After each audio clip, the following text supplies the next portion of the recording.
எனக்கு தீர்ப்பு பிடிக்கல, அதனால அவரை பணி நீக்கம் செய்வோம் அப்படின்னு சொல்றது சரியில்லை. தீர்ப்பு பிடிக்கலன்னா நம்ம அப்பீல் இருக்கு.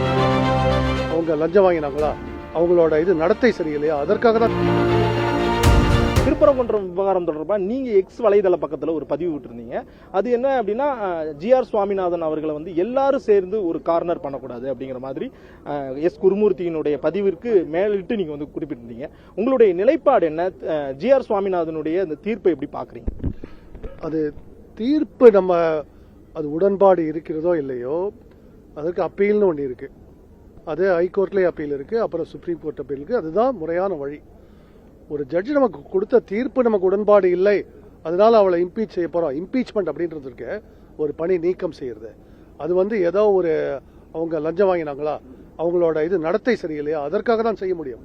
எனக்கு இந்த தீர்ப்புல உடன்பாடு இல்லை அப்படின்னு செய்யக்கூடாது, செய்ய முடியாது. அதுதான் கூற விரும்புகிறேன். அந்த தீர்ப்பு எனக்கு உடன்பாடு இருக்கிறதா என்பது இல்லையா என்பது தனி கருத்து. தீர்ப்பில் உடன்பாடு இல்லாவிட்டாலும் அதற்கு அப்பீல் என்று இருக்கிறது. பல அப்பீல் இருக்கு இந்தியாவில், அதுவும் 3-4 லேயர் அப்பீல் இருக்கு. அந்த அப்பீல்லாம் முடிக்காம எனக்கு தீர்ப்பு பிடிக்கல, அதனால அவரை பணி நீக்கம் செய்வோம் அப்படின்னு சொல்றது சரியில்லை. 120 எம்பிக்கள் கையெழுத்து போட்ட விவகாரம் தொடர்பாக தான் உங்க பதிவு சொல்றீங்களா, இல்லாட்டி நிறைய அமைப்புகள் அவருக்கு எதிராகவே கண்டனங்கள் எழுப்புது, அதை நீங்க குறிப்பிடுறீங்க? எல்லாமே ஒரு தீர்ப்பு பிடிக்கலன்னா நம்ம அப்பீல் இருக்கு. அதுதான் நம்ம முறையாக நடத்த வேண்டியது. ஏன்னா அப்ப நீதித்துறையில் இருக்கிறவங்க அவங்க இதை பத்தி பேச முடியாது.